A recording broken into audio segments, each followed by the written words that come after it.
টি-20 ব্যর্থতা, টি-20 বিশ্বকাপ আমরা খেলতে পারছি না, এই ব্যর্থতাটা ঢাকতেই কিন্তু তারা বহু চেষ্টা করছে। বিপিএল এ এখন পর্যন্ত সবার পারিশ্রমিক মোটামুটি দুই একটা ফ্র্যাঞ্চাইজি ছাড়া অনেকেরই পারিশ্রমিক বাকি আছে প্লেয়ারদের।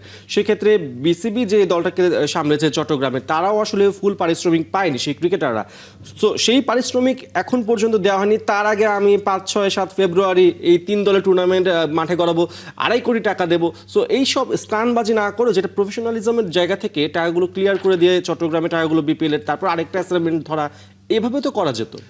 সেটাই বিপিএল এ যে টাকা বকে আছে এবং ঢাকা মাত্র 27% দিয়েছে আমরা জানি। তো এগুলো আসলে মিডিয়াতে চলে এসেছে এবং চলে আসার কারণে মিডিয়া আসলে এখন ভালো না। মানে আপনি মিডিয়াকে বাদ দিয়ে আপনি আরেকটি টুর্নামেন্ট করছেন, তাহলে আমরা কি নিয়ে করব? আসলে আপনি যেটা বললেন যে টি-20 ব্যর্থতা, টি-20 বিশ্বকাপ আমরা খেলতে পারছি না, এই ব্যর্থতাটা ঢাকতেই কিন্তু তারা বহু চেষ্টা করছে, অনেক কিছু দিয়ে চেষ্টা করছে এবং সেটাই একটা পার্ট আছে এই টি-20 টুর্নামেন্ট।